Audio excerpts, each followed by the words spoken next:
اللہ الرحمن الرحیم وصلی اللہ علی النبی الکریم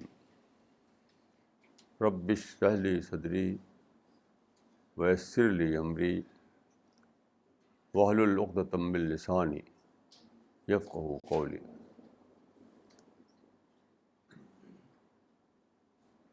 آج کا ٹاپک ہے role of reason in theology, یعنی مذہب کے معاملے میں عقل کا حصہ۔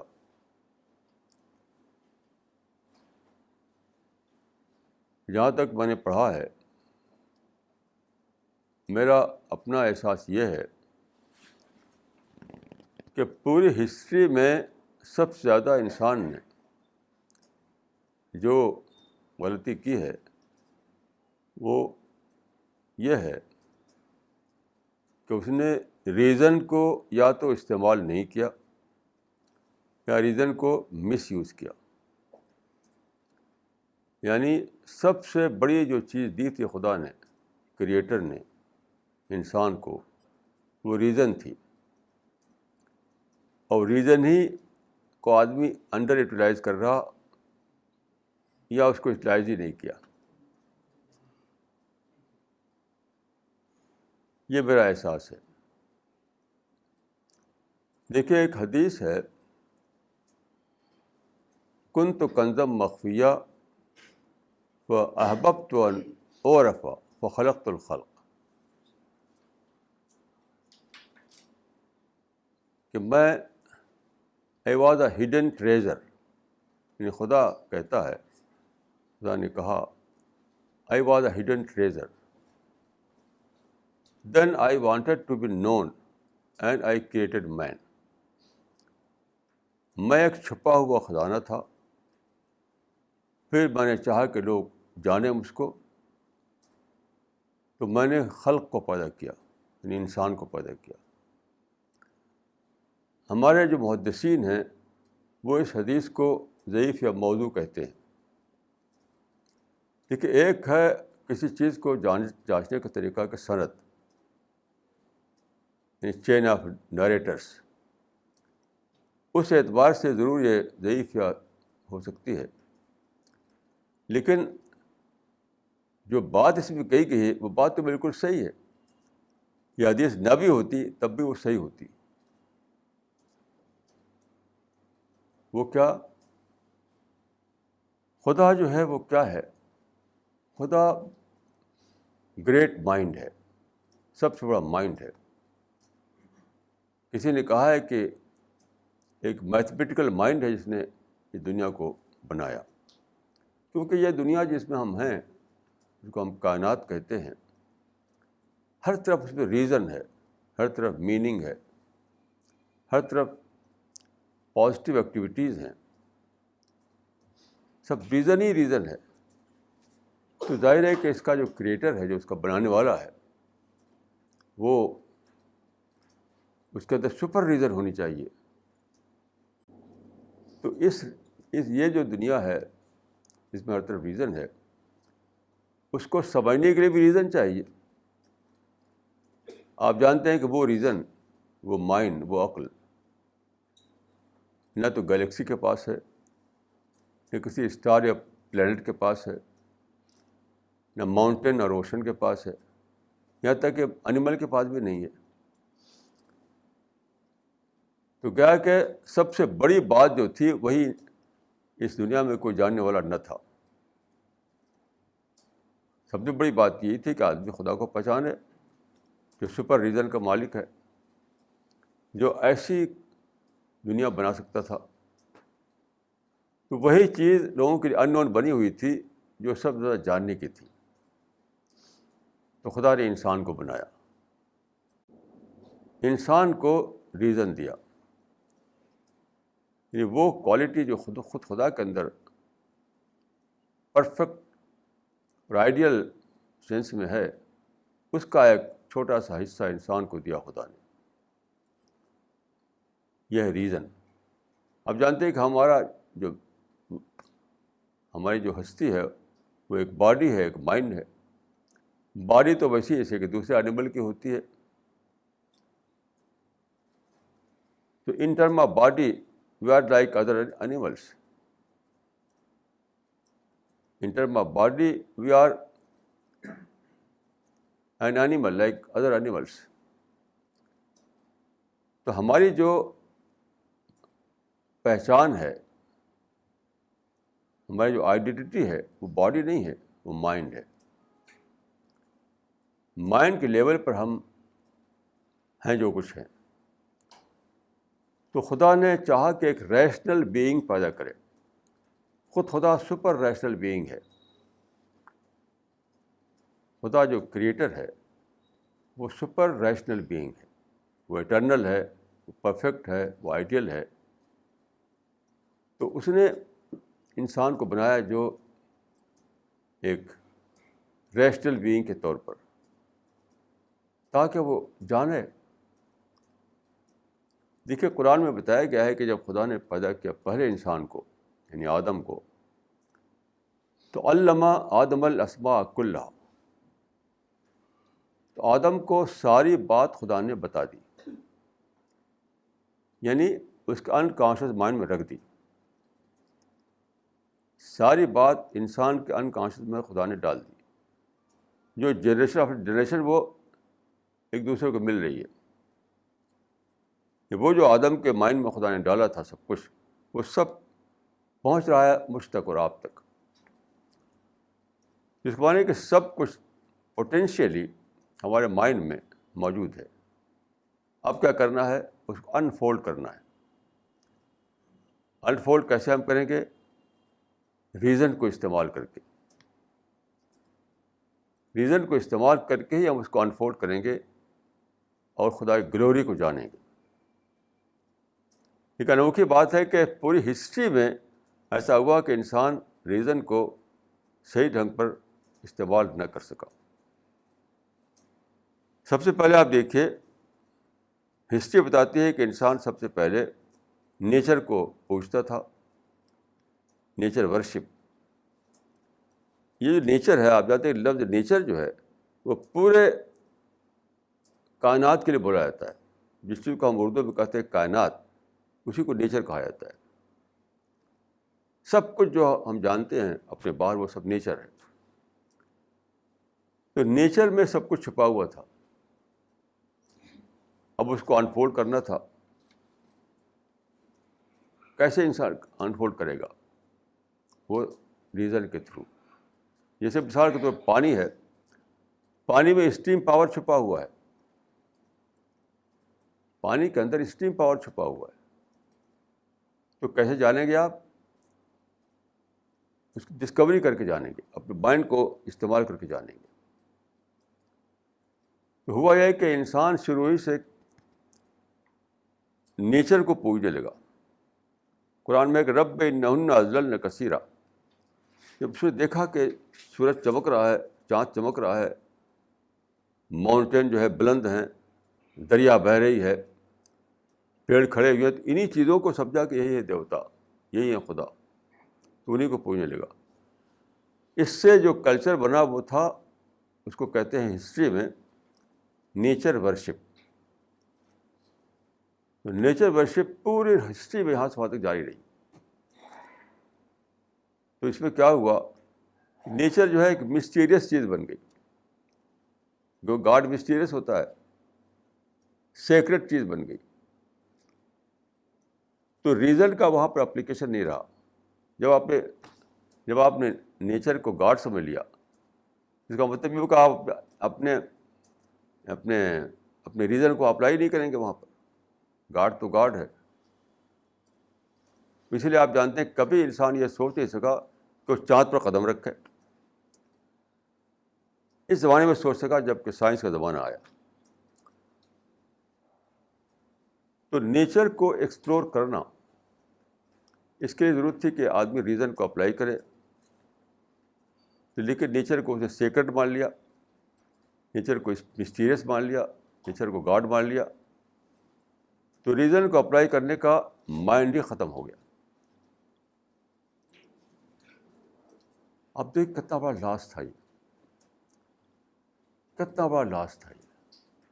لیکن اسی پہ ہزاروں ہزار سال بیت گئے. اس کے بعد اسلام, پرافٹ آف اسلام آئے. وہاں سے ہسٹری میں ایک نیا زمانہ شروع ہوتا ہے. مجھ سے ایک مرتبہ لکھنؤ میں جب میں تھا غالباً 1965 میں, تو ایک بڑے اسکالر وہاں پر تھے جو ایتھیسٹ تھے, ہر مذہب کو نہیں مانتے تھے, کسی مذہب کو نہیں مانتے تھے. تو بائی برتھ وہ ایک ہندو تھے, لیکن وہ ہندو تھے نہ مسلمان تھے, وہ کچھ بھی نہیں تھے, بس وہ ایتھیسٹ تھے. تو بات چیت ہو رہی تھی ان سے. میرے ساتھ افتخار اعظمی صاحب تھے اس وقت. افتخار اعظمی ہمارے اعظم گڑھ ضلع کے تھے, انہیں کے وہ دوست تھے, تو وہی مجھے لے گئے تھے وہاں پر. تو میں تھا, افتخار اعظمی تھے اور وہ تھے. تو بات کرتے ہوئے انہوں نے کہا کہ محمد کو اگر تاریخ سے نکال دیا جائے تو تاریخ میں کیا کمی رہ جائے گی. If we remove Muhammad from history, I don't think we would lose anything. We will lose anything.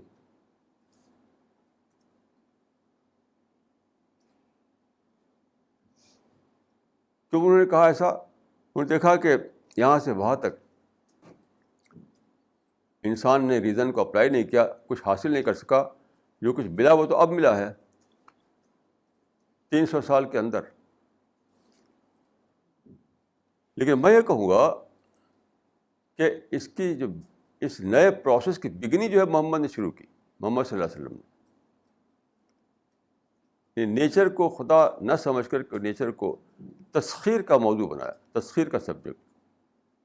Nature کو ایکسپلور کرو, نیچر کو جانو, نیچر کو ڈسکور کرو, اس کو استعمال کرو.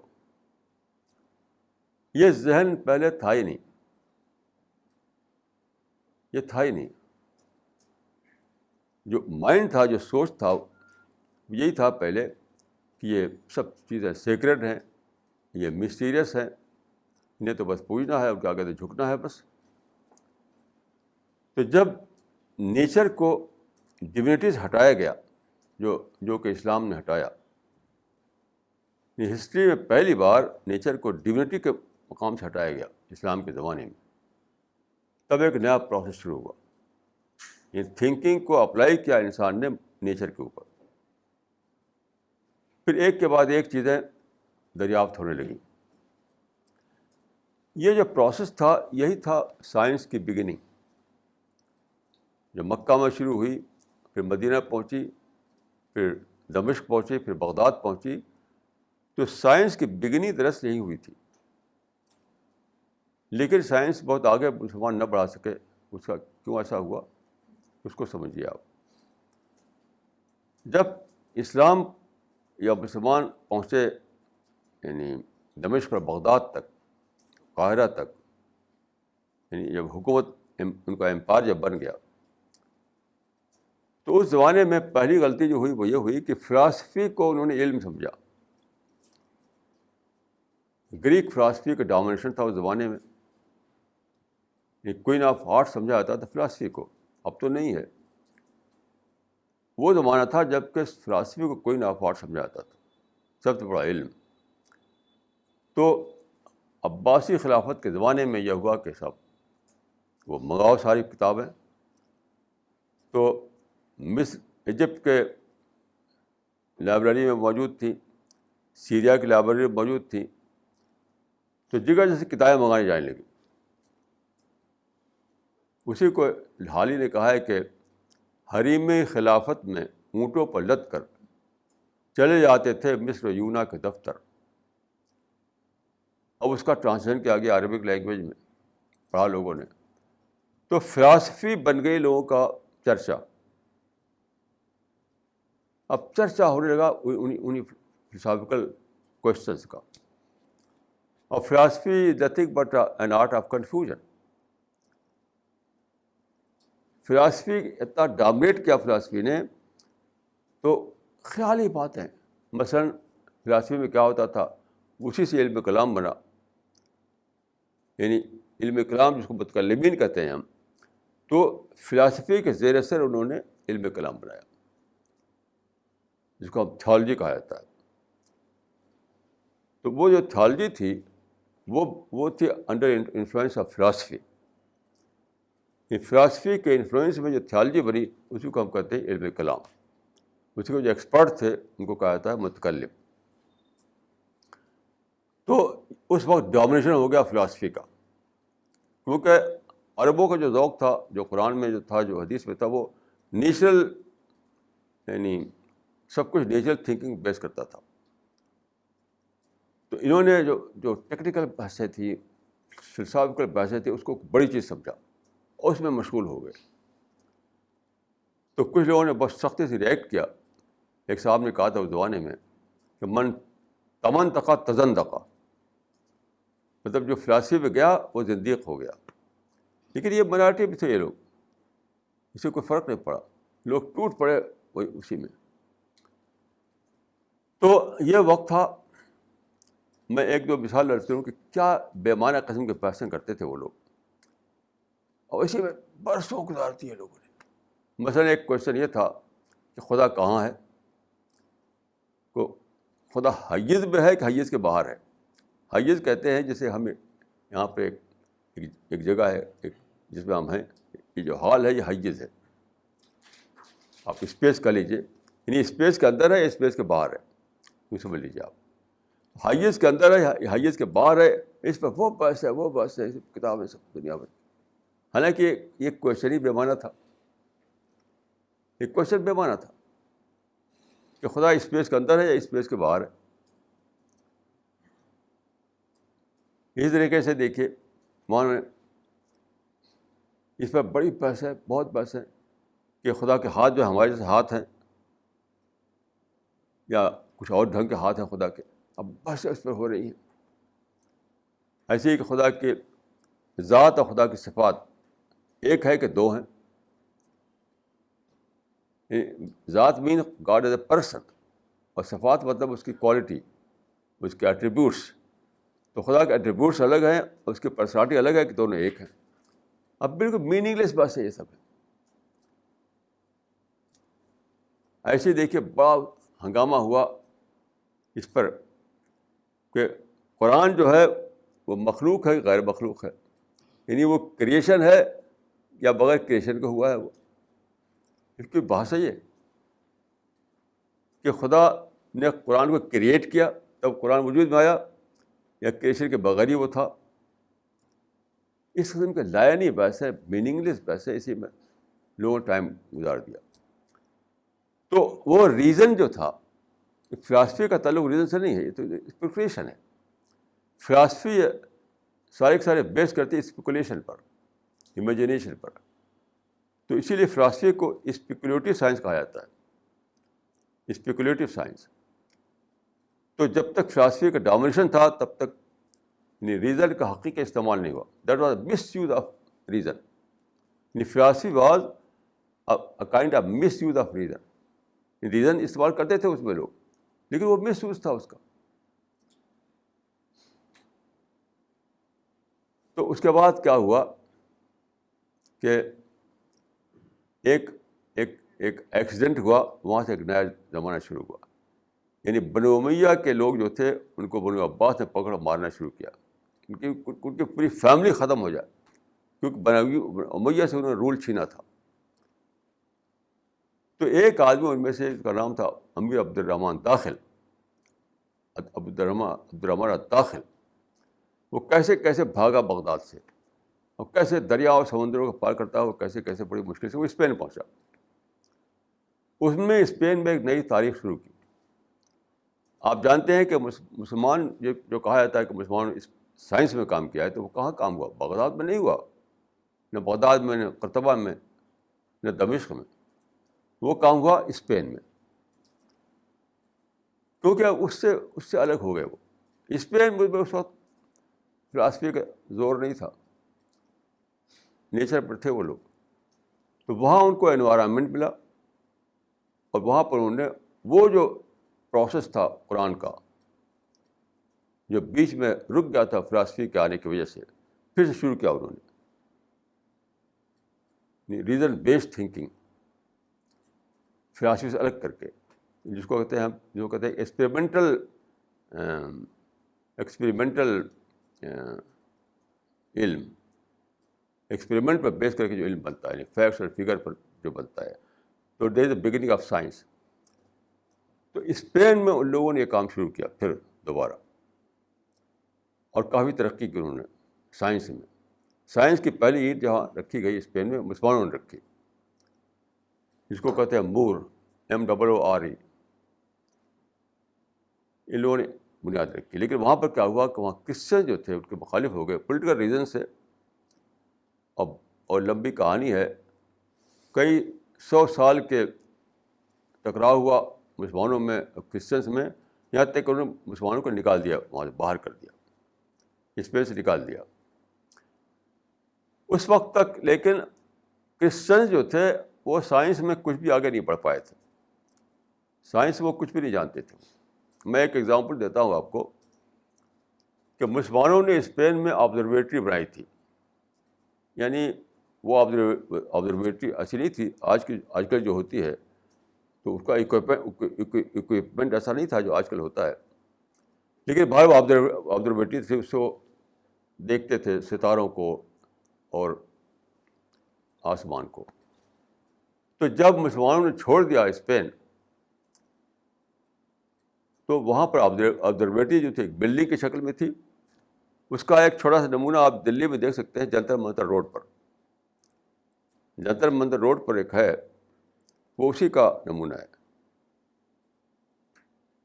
تو جب مسلمانوں نے چھوڑ کر جانا پڑا مسلمانوں کو، کیونکہ بہت مسلمانوں کو مارتے تھے، کاٹتے تھے، تو وہاں پر جو آبزرویٹری چھوڑی تھی انہوں نے، جس کو مرصد کہا تھا، مرصد. تو اسپین کے کرسچنس کو نہیں معلوم تھا کہ اس کا استعمال کیا ہے. اس وقت اتنے بیکورڈ تھے وہ لوگ، اس وقت اتنے بیکورڈ تھے کہ وہ نہیں جانتے تھے کہ اس برسد یا اس آبزرویٹری کا کیا استعمال کریں. تو انہوں نے اس کو کیا کیا، چرچ کا گھنٹہ گھر بنا دیا. کیونکہ اونچی بلڈنگ تھی، وہ گھنٹہ گھر اوپر ہوتا ہے، تو چرچ کا گھنٹہ گھر. اس وقت اتنا پیچھے تھے یہ لوگ مسلمانوں سے. لیکن وہیں پر مسلمانوں کا، یعنی وہاں پر مسلمانوں کو دوبارہ ایک وہ ہوا، ایک سیٹ بیک ہوا دوبارہ.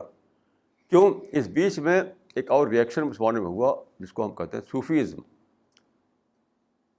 کیونکہ بہت بڑھ گیا تھا مسلمانوں میں، پیسہ پرستی اور پالیٹکس اور یہ سب جو فلاسفی کے بحث ہے سب. تو اس سے ایک ریئیکشن ہوا. غزالی نے لکھی تھی کتاب المنقذ من الضلال، یعنی گمراہی سے نکلنے والا. تو غزالی ریئیکٹ کیا اس سے. ایک نیا ٹرینڈ آیا جس کو ہم صوفیزم کہتے ہیں. لیکن that Sufism was based on heart, دل پر مبنی کر کے بنا تھا جو صوفیزم، وہ صوفیزم تھا اس وقت. اب لوگ مراقبہ کرنے لگے اور میڈیٹیشن کرنے لگے. تو میڈیٹیشن تو کچھ بھی نہیں، وہ تو اندھیرا ہے، وہ تو ڈارکنیس ہے. ڈارکنیس میں جھانکنے کا ہم مانا ہے وہ. تو صدیوں ہمارے صوفیہ اسی میں جڑے رہے کہ دل میں جھانک کے نکال رہے ہیں. یعنی خدا نے جو خزانہ رکھا تھا، خزانہ وہ تو مائنڈ میں تھا، مائنڈ کو انفولڈ کرنا تھا. وہ انفولڈ کرنے لگے دل کو، جہاں کچھ بھی نہیں تھا. ایک دلچسپ واقعہ میں عرض کروں آپ کو. انڈیا میں ایک صوفی ہوئے ہیں جن کو کہتے ہیں شاہ ولی اللہ دہلوی. شاہ ولی اللہ یہ مغل سلطنت کے آخری زمانے میں دلی میں ہوا کرتے تھے. تو ان کے واقعات میں پڑھا کہ ان کے باپ بھی صوفی تھے، شاہ ولی اللہ صاحب کے. تو شاہ ولی اللہ صاحب اصلاً تو پھلت کے تھے، پھلت، لیکن وہ دلی میں چونکہ رہتے تھے تو دہلوی کہے جاتے ہیں وہ. تو کیا ہوا، ایک دن وہ ان کے کچھ دوست تھے لڑکے، زمانے کی بات ہے، آئے ان کو کہا کہ چلو بھائی کچھ سیر کرنے چلتے ہیں. تو ان کو لے کر کے باغ میں چلے گئے، یعنی بستی کے باہر باغ میں. غالباً یہ واقعہ فلت کا ہوگا. تو وہاں کچھ دیر لگی ان کو, گھنٹہ 2 گھنٹہ. جب واپس آئے تو ان کے باپ نے پوچھا کہ کہاں گئے تھے؟ کہا کہ ہم باغ میں گئے تھے, باغ میں ہم لوگ سیر کرنے کے لیے. تو انہوں نے کہا کہ باغ میں گئے تھے, ٹائم ویسٹ کیا. اتنی دیر تم کو میڈیٹیشن کرتے, کچھ مراقبہ کرتے تو کچھ تم کو فائدہ ہوتا.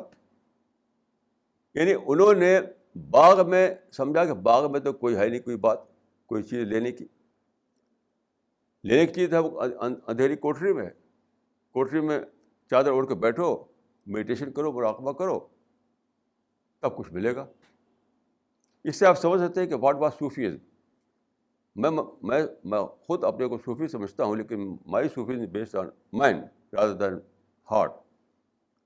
ہارٹ تو صرف سرکولیشن آف بلڈ کا ذریعہ ہے. تو انہوں نے ان کو کہا کہ تم چلے گئے, ٹائم ویسٹ کیا تم نے. یہ نہیں کہا کہ وہ باغ میں گئے تھے, وہاں تو نیچر تھا, وہاں تو خدا کی تجلیات تھیں, وہاں تو ہرا بھرا ایک دنیا تھی ہری بھری. کیا تم نے پایا, کیا سوچا تم نے, بتاؤ اپنی سوچ کو, کیا تم کو ایکسپیرئنس ہوا وہاں پر. یہ نہیں پوچھا انہوں نے, کیونکہ وہ جانتے نہیں تھے کہ مائنڈ کو استعمال کر کے کچھ پا سکتا ہے آدمی معرفت. تو اس وقت جو تھا ڈومینیشن, وہ تھا ہارٹ بیسڈ صوفیزم کا, نہ کہ مائنڈ بیسڈ صوفیزم کا. تو میں یہ کہہ رہا ہوں کہ اسلام نے اس دور کو ختم کیا جب کہ سپرسٹیشن تھا, جب کہ ہر طرف چیزوں کو سیکرڈ سمجھا جاتا تھا اور ریزن کو اپلائی نہیں کیا جاتا تھا. تو اسلام نے ایک نیا زمانہ شروع کیا, نیا ایج شروع کیا, جب کہ آدمی اپنے مائنڈ کو اپلائی کرے نیچر کے اوپر, سوچے. قرآن میں آپ بار بار پڑھیں گے افلا تعقلون, افلا تذکرون, افلا تدبرون, افلا, یعنی یہ بار بار, کیا تم سوچتے نہیں, کیا تم کو عقل نہیں ہے, کیا تم اپنے ریزن کو استعمال نہیں کرتے. یہ پہلی کتاب ہے ہسٹری میں قرآن جس نے کہ براہ راست مائنڈ کو ایڈریس کیا, کہ مائنڈ کو کھولو, ریزن کو استعمال کرو, دنیا کو سمجھو اپنے ریزن کو استعمال کر کے. اور وہ شروع ہوا. لیکن پہلا سیٹ بیک ہوا جب فلاسفی آئی, دوسرا سیٹ بیک ہوا جب تصوف آیا. یہ چلتا رہا. تو سائنس کو ایک حد تک پہنچا کر مسلمان جو ہے بیک میں چلے گئے. آگے کام جو کیا یورپین نے کیا. میں اپنا ماننا یہ ہے کہ قرآن میں جو ہے کہ حتی اذا فتحت یاجوج و ماجوج وهم من کل حدب ینسلون, یاجوج ماجوج سے مراد یہ یورپین قوم ہے. قرآن میں یہ ہے کہ جب کھولے جائیں گے یاجوج ماجوج, کھولے جانے کے معنی ہے کہ جب ان کو, یعنی وہ رائز کریں گے, جب ان کا ایڈونٹ ہوگا. تو انیشیل اسٹیج پر مسلمانوں نے سائنس کو آگے بڑھایا تھا. سائنس مطلب ریزن بیسڈ تھنکنگ. لیکن وہ ایک حد کے آگے بڑھ نہیں سکے. اس کے بعد کا جو کام ہے وہ کیا ہے یورپین نے. نیوٹن کو کہا جاتا ہے کہ ماڈرن, یعنی father of modern philosophy, father of modern science. تو جب اس نے ڈسکور کیا, سیب کے گرنے سے ڈسکور کیا کہ گریوٹی ہے یہاں پر, that was the beginning of science. یعنی سائنس کے مطلب کہا جاتا ہے کہ وہ ہے اس کی جڑ اسپرٹ آف انکوائری. ایک ایک چیز کو جاننے کی کوشش کرنا. تو پہلے زمانے میں لوگ سوچتے نہیں تھے, بس دیوتا سمجھ لیا, خدا سمجھ لیا, عقل کو اپلائی نہیں کرتے. تو قرآن نے کہا کیا تم عقل کو اپلائی نہیں کرتے؟ افلا تعقلون, افلا تدبرون, افلا تذکرون. سوچتے کیوں نہیں؟ جب تو عقل دیے سوچو اس کو. یعنی خدا نے قرآن میں بار بار یہ بات کہی, عقل تم کو کس لیے دیا ہے؟ سوچو سوچو سوچو سوچو. تب جا کر ہسٹری میں ایک نیا زمانہ آیا. لیکن یہ جو سیٹ بیک ہوا, پہلے فلاسفی کا سیٹ بیک ہوا, پھر تصوف کا سیٹ بیک ہوا, تو مسلمان آگے نہیں بڑھا سکے. یہ یورپین نے آگے بڑھایا. یعنی یہ یورپین تھے جنہوں نے یعنی الکیمی کو کیمسٹری بنایا, جنہوں نے اس کو اسٹرالوجی کو اسٹرانومی بنایا. انسان کو سپرسٹیشن نکال کر کے سائنس کے زمانے میں لایا وہ. یہ تقریباً 300 سال یا اس سے زیادہ کا مدت ہے جب کہ سائنس بڑھی یورپ میں پہلے، پھر امریکہ میں. لیکن اب کیا ہوا؟ اب جو سوال تھا، انہوں نے ریزن کو اپلائی کیا تھا نیچر پر صرف مٹیریل سینس میں. جیسے میں نے کل یہاں پر اسپیچ میں نے کہا تھا کہ میں امریکہ بار بار گیا ہوں، تو کچھ لوگ امریکہ کو بڑی چیز سمجھتے ہیں. میں نے کہا کہ انڈیا اس سے بہتر ہے. میں نے کہا تھا کہ مدر ٹریسا کا جو نوبل پرائز ملا تھا تو امریکہ بلائی گئی تھی وہ، تو آج وہ ایڈریس کیا انہوں نے، تو انہوں نے کہا کہ میں ایک رچ کنٹری سے ایک پور کنٹری میں آئی ہوں. تو میں انڈیا کو رچ کنٹری سمجھتا ہوں، امریکہ کو پور کنٹری سمجھتا ہوں. کس سینس میں؟ امریکہ میں نے کہا کمپلسیو مٹیریلزم ہے، یعنی ایک ہی فریم ورک ہے، ایک ہی سیل ہے، ایک ہی خول اس میں آپ جیتے ہیں، وہ ہے مٹیریل سیل. ہر آدمی بس اسی میں جیتا ہے، اس کے باہر جا نہیں سکتا ہے. یہ سمجھیے کہ جیسے آپ روڈ پر جا رہے ہیں اور بیچ میں آپ کی کار ہے، ادھر بھی کار ادھر بھی کار، اب دوڑ رہی کاریں. اب جو آج بیچ میں جو آپ ہیں تو آپ نہ دائیں بڑھ سکتے نہ بائیں بڑھ سکتے نہ پیچھے ہٹ سکتے آگے بڑھ سکتے. بس آپ کو اسی ریس بھاگتے رہنا ہے. یعنی ایک روڈ ہے جس پر آپ گاڑی پہ چل رہے ہیں تو اکیلے نہیں ہوں گے آپ، آگے بھی گاڑی ہوگی، پیچھے بھی گاڑی ہوگی. اس وقت کچھ بھی آپ کے مائنڈ میں نہیں ہوتا سوائے اس کے کہ میں اس لین پر چلتا رہوں. آپ اسپیڈ کو کم نہیں کر سکتے. اگر اسپیڈ کریں گے تو پیچھے ٹکراؤ ہوگا، تیز کریں تو آگے ٹکراؤ ہوگا. یہ ہے کمپلسیو مٹیریلزم، یہ ہے اس کا نام ہے امریکہ. انڈیا میں آپشنل مٹیریلزم ہے، ہم چاہیں تو مٹیریلس بنے یا نہ بنے. یہ کتنی بڑی نعمت ہے، کتنی بڑی بلیسنگ ہے یہ. کاش لوگ جانیں اس بات کو تو بھاگ بھاگ کے امریکہ نہ جائیں. تو خیر میں یہ کہہ رہا تھا کہ یورپ نے اور امریکہ نے سائنٹیفک تھنکنگ کو یا ریزن کے اپلیکیشن کو صرف مٹیریلزم تک پہنچایا. ابھی ایک کام باقی تھا، وہ تھا تھیولوجی پر اس کو، ریلیجن پر اس کو اپلائی کرنا. بڑا کام، ریشنل تھیولوجی دنیا میں لانا. Rational theology, reason based theology. اس سے پہلے کیا تھا کہ فلاسفی بیسڈ تھیولوجی تھی یا تصوف بیسڈ تھیولوجی تھی. دونوں کے دونوں وہ کام نہیں کر سکے جو چاہیے تھا کرنا، وہ کام نہیں کر سکے وہ لوگ. اب جو موقع تھا وہ یہ ہے کہ ریزن بیسڈ تھیولوجی دنیا میں لائی جائے. یہاں آدھا کام ویسٹرن کنٹریز نے کر دیا. یہ سائنٹیفک ڈسکوری کی انہوں نے، یعنی نیچر کو انفولڈ کیا انہوں نے اور کو اسٹیل بنایا، اسٹیل کو انجن بنایا. انہوں نے پانی کو اسٹیم پاور میں کنورٹ کیا. انہوں نے پیٹرول نکالا، پیٹرول سے پھر گاڑیاں دوڑائیں، ہوائی جہاز اڑائے. انہوں نے اتنا کیا. اب جو کام تھا آگے کا وہ تھا ریزن کو اپلائی کرنا تھیولوجی پر یا ریلیجن پر. اس کام میں مسلمانوں نے کچھ بھی نہیں کیا، 1% بھی نہیں کیا. اگر کسی کو ماننا ہو کہ کیا مسلمانوں نے تو مجھے بتائے. ایک ہی کتاب چھپی ہے جو الجزائر سے، اس کا نام ہے قصۃ الایمان بین الفلسفۃ والعلم والقرآن. اس کو لوگ سمجھتے ہیں کہ وہ ہے مسلمانوں کا کنٹریبیوشن ہے اس میدان میں. میں نے پوری کتاب پڑھی، اس کا ترجمہ بھی میں نے کیا تھا اس زمانے میں. یعنی پوری کتاب میں فلاسفی ہے،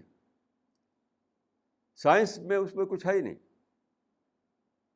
یعنی وہ جو کتاب ہے اس میں یعنی تھیولوجی، یعنی فلاسفی بیسڈ تھیولوجی ہے، وہ سائنس بیسڈ تھیولوجی نہیں ہے. پوری کتاب میں فلاسفی کو لے کر کے انہوں نے اسلامک تھیولوجی بنائی ہے، اسلامک علم کلام کو بنایا. That is based on philosophy. ایسے لوگ کہتے ہیں اقبال کی بہت کتاب ہے ان کی، the reconstruction of religious thought in Islam, اس کو سمجھتے ہیں کہ وہ کچھ بھی نہیں، وہی فلاسفی ہے وہ. دیکھیے فلاسفی پر بیس کر کے جو علم غلام بنتا ہے وہ کچھ بھی نہیں، وہ نتھنگ ہے وہ. تو الجزائر سے جو کتاب چھپی وہ بھی فلاسفی پر بیس کرتی ہے. اقبال کی جو کتاب وہ بھی فلاسفی پر بیس کرتی ہے. سائنس پر بیس کر کے جو کتاب لکھنا تھا وہ باقی ہے. خدا کا فضل ہمارے مشن میں یہ کام ہو رہا ہے، مگر ہمارے مشن کے باہر کسی نے کچھ بھی نہیں کیا، 1% میں نہیں کیا. ہاں اس کا آغاز جو ہے کچھ کرسچن نے کیا تھا، میں یہ مانوں گا. اسی ان کے آغاز کو میں نے آگے بڑھایا ہے، ان کے آغاز کو میں نے آگے بڑھایا. ریزن بیسڈ تھنکنگ جو تھی اس کو لے کر کے مذہب کو اس پر اپلائی کیا جائے، یہ کام کچھ عیسائیوں نے کیا، کچھ عیسائیوں نے کیا. یہ جو کام تھا اس کی بگننگ عیسائیوں نے کی ہے. جیسے ایک کتاب چھپی تھی، اس کو میں نے پڑھا تھا، اس کا نام تھا nature and science speak about God. Nature and science speak about God, وہ اسی نہج پہ لکھی گئی تھی. ایسی ایک کتاب تھی evidence of God in an expanding universe, یہ کتاب اسی نہج پہ لکھی گئی تھی. پھر اسلام کے اعتبار سے بھی انہی نے پہلے کتابیں لکھی ہیں، یعنی ماڈرن اسٹائل میں. جیسے آپ دیکھیے کہ اسلام پھیلا ساری دنیا میں، آپ جانتے ہیں، لیکن لوگ کیا سمجھتے تھے؟ بزرگوں کی کرامت سے پھیلا، یہ جانتے تھے لوگ، بزرگوں کی کرامت سے پھیلا. جیسے ایک صاحب نے مجھے بتایا کہ ایک صاحب، ابھی جلدی کی بات ہے، وہ اسپیچ دے رہے تھے. ترکا صاحب ایک ہندو فیملی میں ایک لڑکی پیدا ہوا، تو وہ بچی تھی، لڑکی تھی. اس لڑکی کو وہ یعنی پسند نہیں کرتے تھے، وہ چاہتے تھے بچہ، یعنی لڑکی ہوئی نہیں. اس بچی کو پھینک دیا جنگل میں.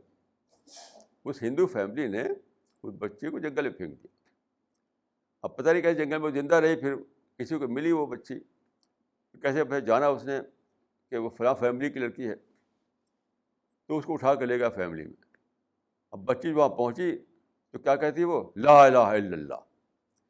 یعنی پہلی بول جو نکالا اسے وہ لا الہ الا اللہ. اب لوگ حیران رہ گئے، یہ کیا معاملہ ہے؟ تو کسی مولوی کو بلایا گیا، کہیں کہ یہ تو مسلمان لڑکی ہے. اب سب مسلمان ہو گئے. اب یہ جھوٹا قصہ ہے، ایسے ہزاروں نہیں لاکھوں قصے بنائے گئے. اس طرح اسلام پھیلا ہے. اسلام جو پھیلا دنیا میں تو وہ پھیلا یعنی بزرگوں کی برکت سے، بزرگوں کی طلسماتی واقعات سے، اس سے پھیلا. بچپن میں ہم بھی یہی سمجھتے تھے. پہلی بار کسی شخص نے بتایا کہ سائنٹیفک دعویٰ کے ذریعے اسلام پھیلا ہے. سائنٹیفک دعویٰ کے ذریعے. وہ کون تھا؟ Mister doctor T.W. آرنلڈ. ایک انگریز تھا. وہ بہت سی لینگویج جانتا تھا، عربک، پرشین اور عربک، پرشین، ٹرکش، کئی زبان جانتا تھا. وہ 30 ایئرس تک اسٹڈی کی. پھر اس نے کتاب لکھی دا پریچنگ آف اسلام. اس کتاب میں دکھایا اس نے کہ اسلام جو پھیلا ہے وہ ریشنل تبلیغ کے ذریعے پھیلا ہے، ریشنل دعوی ورک کے ذریعے پھیلا ہے. کوئی یہ نہیں کہ وہ بزرگوں کے پھونک دیا انہوں نے تو سب لوگ مسلمان ہو گئے، ایسا کچھ نہیں ہے. تو دعوت کی ہسٹری جو ہے، ہسٹری آف دعویٰ جو ہے، اس سے پہلے بیس کرتی تھی یعنی فرضی کہانیوں پر بیس کرتی تھی. انہوں نے اس کو دکھایا کہ نہیں، یہ ریزن بیسڈ دعویٰ ورک تھا، اس سے کہ اسلام پھیلا ہے ساری دنیا میں. یہ دکھایا انہوں نے. اس طرح سے دیکھیے ان کی کتاب جو ہے ڈاکٹر مورس بکائی کی کتاب، اس نے دکھایا کہ جو سائنس کی ڈسکوریز ہیں وہ اسلام کی مؤید ہیں، یعنی اسلام کو وہ انڈورس کر رہی ہیں. جو باتیں قرآن میں کہی گئی تھیں بہت پہلے، اب وہ سائنس اس کی تصدیق کر رہی ہے. اس سے پہلے کسی نے یہ بات نہیں کہی تھی کہ سائنس جو ہے ویریفائی کر رہی ہے قرآن کی باتوں کو. تو قرآن جو ہے وہ سائنس یعنی قرآن اور سائنس کا جو تعلق تھا بہت گہرا، اس کو کھولا کس نے؟ ڈاکٹر مورس بکائی نے۔ پھر دیکھیے رسول اللہ کو اتنی بڑی کامیابی ہوئی، اس کو بھی لوگ سمجھتے تھے کہ کیا ایک فضیلت، افضل الانبیاء تھے آپ، اس لیے دھڑا دھڑ ہر جگہ اسلام پھیل گیا، یعنی افضل الانبیاء خانے میں ڈالے ہوئے تھے وہ، ایک مسٹیریس واقعہ سمجھتے تھے اس کو وہ، کہ رسول اللہ جہاں جاتے تھے تو وہ بادل آپ پر سایہ کرتا تھا، آپ جا رہے ہیں اوپر بادل چل رہا ہے، کہیں گئے تو آپ درخت آپ کو سجدہ کر رہے ہیں، اسی قسم کی جھوٹی کہانیاں سے سمجھتے تھے، اسے اسلام پھیلا سمجھتے تھے۔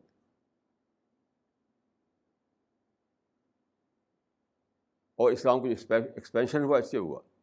پہلی بار جس نے اس کو ہسٹوریکل فنامنا بتایا وہ ڈاکٹر مائیکل ہارٹ ہے، جس نے کتاب لکھی دا 100، کہ رسول اللہ کا جو واقعہ ہے وہ ایک ہسٹوریکل فنامنا ہے، مطلب وہ بھی ریزن بیسڈ ایک واقعہ ہے، یہ نہیں کہ کوئی وہ مسٹیریس واقعہ ہے، کوئی وہ سپرسٹیشس چیزوں کے ذریعے اسلام پھیل گیا ہے۔ اس طرح کئی کتابیں لکھی عیسائیوں نے، تو انہوں نے سب سے پہلے اس کو ڈسکور کیا اور لکھا۔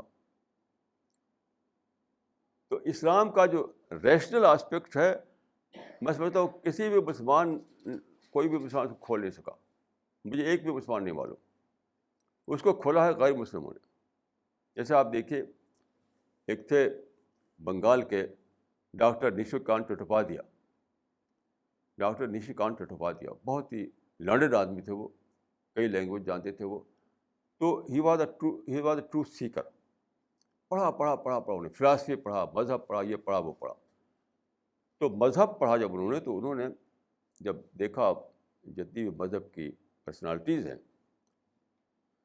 تو جہاں اٹکتا تھا ان کا مائنڈ، کیونکہ بہت ہی ریشنل آدمی تھے، کہ وہ ان کو ہسٹوریکل نہیں لگتے تھے، وہ ہسٹوریکل کریڈیبلٹی انہیں نہیں نظر آتی تھی ان کے اندر، جتنے مذہبی پیشوا ملے ان کو۔ آخر میں انہوں نے محمد صلی اللہ علیہ وسلم کو پڑھا، تو جب محمد صلی اللہ علیہ وسلم پڑھا تب سمجھ آیا کہ یہاں پر ہے سچائی، کیونکہ ہسٹری کے کرائیٹیریا پر پورا اترتے تھے رسول اللہ صلی اللہ علیہ وسلم۔ تو انہوں نے جو کتاب لکھی ہے اس میں یہ جملہ میں نے اس سے پہلے بھی آپ کو سنایا ہے، کہ بہت ہی تھرلنگ جملہ، ایک thrilling sentence, oh what a relief to find after all a truly historical prophet to believe in. ایک تھرلنگ ایک نکلا ان کی زبان سے یہ sentence, oh what a relief to find after all a truly historical prophet to believe in. اب دیکھیے یہ جو حیثیت ہے رسول اللہ صلی اللہ علیہ وسلم کی، کہ آپ ہی ایک تاریخی نبی ہیں، آپ ہی کو ہسٹوریکل آتھینٹسٹی حاصل ہے، آپ ہی کو ہسٹوریکل کریڈیبلٹی حاصل ہے، اور کسی کو نہیں حاصل ہے۔ یہ کوئی لکھ نہیں سکا تھا، بس افضل الانبیاء یہ جانتے تھے لوگ، سرور عالم اور سرور کائنات، اور سب پتہ نہیں کیا کیا لقب نکال رکھا لوگوں نے۔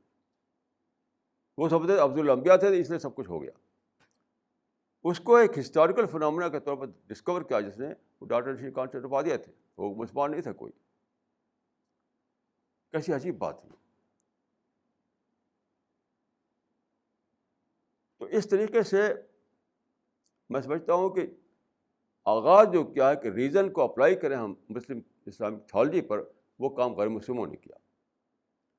میں یہ کہہ سکتا ہوں کہ میں نے اس کام کو آگے بڑھایا، اپنی پوری بڑی مشن اسی پہ لگا دیا۔ ہماری جتنی بھی کتابیں ہیں سچ میں تو وہ اسی کا وہ ہیں، ریزن بیسڈ تھیولوجی ہم نے بنانے کی کوشش کی ہے۔ ریزن بیسڈ تھیولوجی یعنی وہ جو قرآن میں ہے کہ سوچو، اپنی عقل کو استعمال کرو۔ عقل کو کیوں نہیں استعمال کرتے؟ اب مدتیں گزر گئیں کہ لوگوں نے عقل کو استعمال نہیں کیا، یا کیا تو ادھورا استعمال کیا۔ تو خدا کی توفیق سے، اللہ تعالیٰ کی توفیق سے یہ کام ہم نے انجام دیا۔ تو میں یہ کہوں گا کہ اس کام کی جو بگننگ ہے وہ کچھ دوسروں نے کی تھی، اور مجھے اللہ کی توفیق سے اس کام کو آگے بڑھانے کی توفیق ملی، یہ میں نے کیا۔ اور چونکہ ان لوگوں کا جو مائنڈ سیٹ تھا وہ اسلامی نہیں تھا، ان کا مائنڈ سیٹ دوسرا تھا، اس وجہ سے وہ ٹھیک اس کو وہ بیان نہیں کر سکتے تھے۔ دیکھیے اسلام کو بیان کرنے کے لیے آپ کو وہ مائنڈ سیٹ چاہیے جو قرآن کو اور حدیث کو پڑھ کر بنا ہو۔ اگر آپ کا مائنڈ سیٹ ٹھیک وہی نہیں ہے تو جگہ جگہ آپ غلطی کریں گے، جگہ جگہ آپ ٹھوکر کھائیں گے. تو میری تعلیم مدرسے میں ہوئی تھی. اس بار جو میرا مائنڈ سیٹ ہے وہ بنا تھا مدرسے کے ماحول میں. پھر جب میں نے ان چیزوں کو پڑھا تو میں نے صحیح مائنڈ سیٹ کے ساتھ اس کو لیا اور صحیح مائنڈ کے ساتھ اس کو میں آگے بڑھا سکا. یہ ہے ہمارا مشن. اب دیکھیے، کل پرسوں ایک صاحب میرے پاس آئے تو انہوں نے کہا کہ میں آپ کی کتابیں پڑھتا ہوں، آپ کا میگزین پڑھتا ہوں وغیرہ وغیرہ. میں نے پوچھا کہ بھائی آپ کو کوئی وہ ہے، کوئی ڈاؤٹ ہے؟ تو وہ کیا ہے؟ بہت پوچھتے پوچھتے انہوں نے کہا کہ آپ کرٹیسائز کرتے ہیں، کرٹیسائز مت کیجیے. مطلب کرٹیسزم نہ کر کے صرف پازیٹیو انداز میں اپنی باتیں کہیے. تو میں نے ان سے کہا کہ دیکھیے، آپ سب سے لے جانیں کہ ہمارا ٹارگیٹ آڈینس کیا ہے.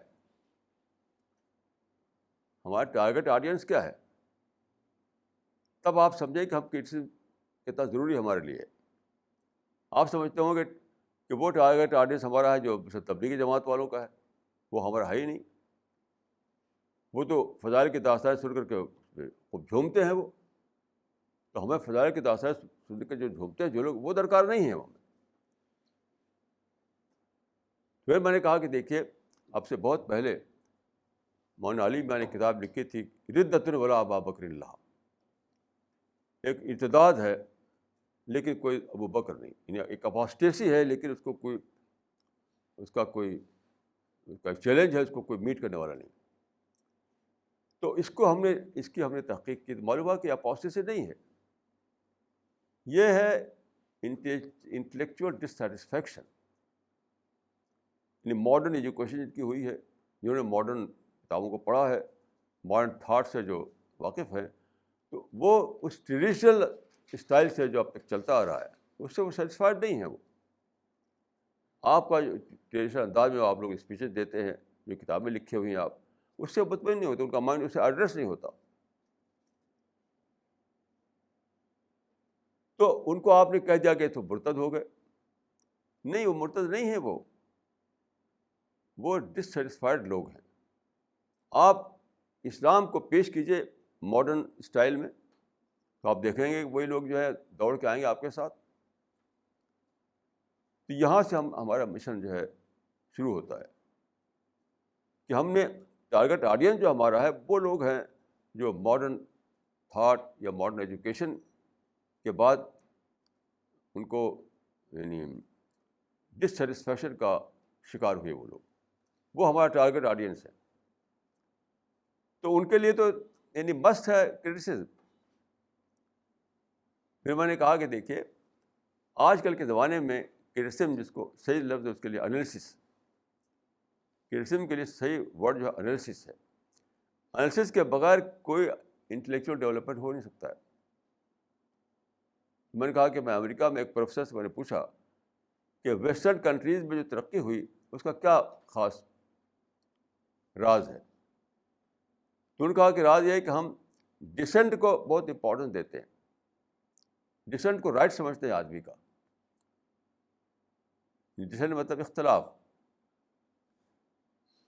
تو پوری سائنس جو ہے، پورا ماڈرن نالج جو ہے، پوری ماڈرن تھنکنگ جو ہے انالیسس پر کھڑی ہوئی ہے. انالیسس پر ایک کتاب میں نے پڑھی موٹی سی، اس کا نام ہے ایج آف انالیسس.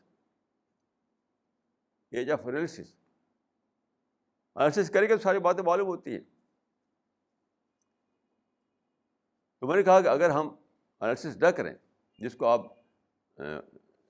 نک نیم رکھ رکھا آپ نے تنقید، وہ انالیسس ہوتا ہے. یعنی فیکٹس کے بیس پر اس کا تجزیہ کرنا. اس کے بغیر وہ ذہن سیٹسفائی نہیں ہوگا. جن لوگوں کو ہم چاہتے ہیں سیٹسفائی کرنا، ان کو سیٹسفائی کرنے کے لیے ضروری ہے کہ ہم انالیسس کریں، ہم کرٹیسزم کریں. یعنی بلیک اور وائٹ کو الگ کر کے دکھائیں انہیں. تو چونکہ آپ ہمارے ٹارگیٹ آڈینس کو نہیں جانتے، اس وجہ سے آپ ایسا بول رہے ہیں. آپ تبلیغ کی جماعت کے چلوں میں گئے ہوں گے تو چاہتے ہیں کہ وہی بولے ہم بھی بولیں. تو ہم بولی کیسے بولیں گے؟ ان کا ٹارگیٹ آڈینس دوسرا ہے، ہمارا دوسرا ہے. تو یہ ہے ہمارا یعنی مشن. آپ لوگوں کو جو کام کرنا ہے اس سمجھیے کہ آپ کو کیا کام کرنا ہے. وقت کا جو اوپین میکر کلاس ہے، ہر زمانے میں دیکھیے اوپین میکرس ہوتے ہیں. جیسے قرآن مجید میں آپ پڑھیں گے کہ پیغمبروں نے جو ایڈریس کیا تھا تو قرآن کے لفظوں میں وہ تھے ملا، وقال ملأ الذین من قومی، یعنی ملا کو ایڈریس کیا تھا انہوں نے. تو ملا کون تھے؟ ملا کے لٹرل معنی ہوتے ہیں سردار، یعنی سردار کو انہوں نے ایڈریس کیا تھا، وہ سرداروں کو. لیکن سردار کون ہے؟ وہ ہے اوپینین میکر کلاس. آج کے لینگویج میں ہم کہیں گے کہ انٹلیکچوئلس جو اوپینین میکرس ہوتے ہیں. پہلے زمانے میں وہ سردار ہوا کرتے تھے، آج ایجوکیٹڈ لوگ ہوتے ہیں. اس کو ہمیں ایڈریس کرنا ہے، اس کو ہمیں سیٹسفائی کرنا ہے، اس کو ہمیں مطمئن کرنا ہے. تو بغیر تجزیے کے، بغیر انالیسس کے تو ہو ہی نہیں سکتا ہے وہ.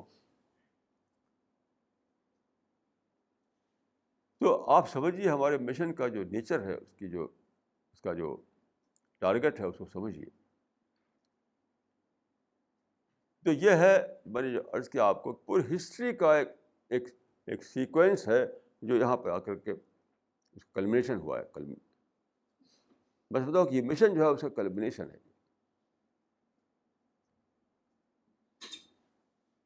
تو اس کو آپ اچھی طرح سمجھیے. جب تک اچھی طرح سمجھیں گے نہیں آپ، تو مشن کے معاملے میں آپ اپنا صحیح یعنی رول ادا نہیں کر سکیں گے. کیونکہ ایک پوری ہسٹری میں جو کمی رہی ہے اس کمی کو پورا کر رہے ہیں آپ. ذرا غور کیجیے کہ خدا نے پیدا کیا انسان کو تو اس کو عقل دی، ریزن دیا. وہی ریزن استعمال نہیں ہو رہا تھا، کیونکہ خدا کی معرفت سب سے بڑی چیز ہے. خدا کو ریئلائز کرنا، خدا کو ڈسکور کرنا، یہ سب سے بڑی چیز ہے. اس سے بڑی تو کوئی چیز نہیں. تو ڈسکوری کیسے ہوگی؟ ریزن کو اپلائی کر کے ہوگی، عقل کو استعمال کر کے ہوگی. لیکن یہی کام نہیں ہوا پوری ہسٹری میں. پھر اسلام آیا 7 سینچری میں، 7 سینچری AD کے فرسٹ کوارٹر میں. تو اس نے ایک نئی بگننگ کی. اسلام نے ایک نیا پروسیس شروع ہوا جو کہ سائنس کی طرف جانے والا تھا. لیکن بیچ میں جیسا کہ میں نے عرض کیا کہ فلاسفی ریکارڈ بن کر آ گئی، پھر ہارڈ بیسڈ تصوف ریکارڈ بن کر آ گیا. پھر بیچ میں کچھ لوگ مسلمان اسپین پہنچے اس طریقے سے، وہاں پر انہوں نے بگننگ کی، ریزن بیسڈ نالج کی اور سائنس کا آغاز کیا انہوں نے. لیکن وہ بھی بریک ہو گیا، وہاں بھی آگے پروسیس چلا نہیں. اس کے بعد جن کو موقع ملا کام کرنے کا وہ یورپین قومیں تھیں، جن کے مطلب میں نے عرض کیا کہ وہ قرآن میں ان کو یاجوج ماجوج کہا گیا. حتی اذا فتحت یاجوج و ماجوج. یعنی میرا اندازہ یہ ہے، یہ میری اسٹڈی یہ ہے کہ وہ یاجوج ماجوج سے مراد یہ یورپین قومیں ہیں جنہوں نے کہ نیچر کو ایکسپلور کیا اور نیچر میں جو راز چھپے ہوئے تھے ان کو انفولڈ کیا انہوں نے. لیکن وہ تھا مٹیریل سینس میں، وہ ریلیجس سینس میں نہیں تھا وہ. اب ہمارا کام کیا ہے کہ ہم اس ریزن کو، اس سائنٹیفک نالج کو اپلائی کریں ریلیجن پر، ایک ریزن بیسڈ تھیولوجی بنائیں تاکہ انسان جو ہے اس کو صحیح معرفت خدا کی حاصل ہو، خدا کا صحیح ریئلائزیشن ہو، خدا کی صحیح ڈسکوری ہو. اور سب سے بڑی چیز یہی یاد رکھیے، سب سے بڑی عبادت معرفت ہے. سب سے بڑی عبادت جو ہے وہ معرفت کیا ہے؟ خدا کو ریئلائز کرنا. خدا کو ریئلائز کہاں کریں گے آپ؟ مائنڈ کے لیول پر. مائنڈ کے لیول پر آپ سورہ آل عمران کا آخری رکوع پڑھیے، سورہ آل عمران کا آخری رکوع پڑھیے، اس میں آپ پائیں گے یہی بات، سوچنا، غور کرنا، کنٹمپلیٹ کرنا. تو سب سے بڑی عبادت ہے معرفت. معرفت حاصل ہوتی ہے تھرو ریزن کو اپلائی کرتے ہیں جب ہم اپنی زندگی پر، اپنے آس پاس دنیا پر، تو ہم اس کو دریافت کر پاتے ہیں. یہ بات پریڈکشن کے طور پر قرآن میں موجود تھی بہت پہلے سے. سنوریہم آیاتنا فی الآفاق وفی انفسہم حتی یتبین لہم انہ الحق. اس میں بتایا گیا ہے کہ فیوچر میں ایسا ہوگا کہ نشانیاں کھلیں گی، سائن جو خدا کے ہیں وہ کھلیں گے. تو ان کی اسٹڈی کر کے آدمی معرفت حاصل کرے گا. معرفت سے مراد ہے معرفت کا اعلیٰ درجہ. دیکھیے معرفت کے بھی دو درجے ہیں. معرفت کا ایک اونچا درجہ ہے جس کے لیے ہائی تھنکنگ چاہیے، ایک نچلا درجہ ہے.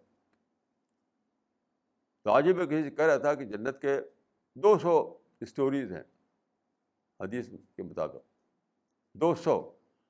اوپر کا جو درجہ ہے وہ ان لوگوں کے لیے ہے جو اعلیٰ معرفت والے ہوں، نیچے کا درجہ جو ہے وہ عام لوگوں کے لیے ہوگا.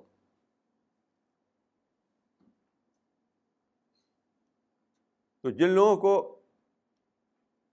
حدیث میں ہے کہ خدا سے فردوس مانگو، تو فردوس مطلب نہیں کہ اے خدا مجھے فردوس دے دے، جنت الفردوس دے دے. یہ تو مذاق ہے. یعنی وہ کوالٹی اپنے اندر پیدا کرو کہ تم کو جنت الفردوس میں سیٹل کیا جائے. وہ کوالٹی یعنی ریزن کو استعمال کر کے جو معرفت حاصل ہوتی ہے، اس معرفت کو تم حاصل کرو گے، اس درجے میں خدا کو پاؤ گے تم، تب تم اس قابل ٹھہرو گے تم فردوس میں تم کو جگہ ملے. فردوس میں کچھ لفظوں کو دہرا کر کے جگہ نہیں ملتی. اے خدا مجھے جنت الفردوس میں جگہ دے دے اور پھر دروازہ کھول دیا جائے، تو کوئی طرز نہیں ہے. یہ اس کوالٹی، اس کا مطلب ہے کہ اس کوالٹی کو پیدا کرو کہ خدا تم کو جنت الفردوس میں جگہ دے. وہ کوالٹی یہی ہے کہ اپنی سب سے بڑی جو آپ کے اندر صلاحیت دی ہے خدا نے، ریزن، اس کو بھرپور طور پر استعمال کریں، اس کی قیمت ادا کریں. قیمت جیسے آج میں کسی سے کہہ رہا تھا کہ اپنے کو ڈسٹریکشن سے آپ کو بچانا پڑے گا. اگر آپ ڈسٹریکشن نہیں بچاتے ہیں تو ریزن کا استعمال نہیں کر سکیں گے. آپ ڈسٹریکشن سے جتنا زیادہ بچائیں گے اپنے آپ کو، اتنا ہی اپنے آپ کو آپ اس قابل بنائیں گے کہ آپ ریزن کو استعمال کریں اور معرفت کے اعلیٰ درجے کو پائیں. تو یہ ہے فارمولہ معرفت کا اور جنت کا. اس معاملے میں سمجھتا ہوں کسی کو وشفل تھنکنگ میں مبتلا نہیں ہونا چاہیے. نہ تو آپ کو جنت کو انڈر اسٹیمیٹ کرنا چاہیے، جنت کے معاملے کو، اور نہ وشفل تھنکنگ میں مبتلا ہونا چاہیے.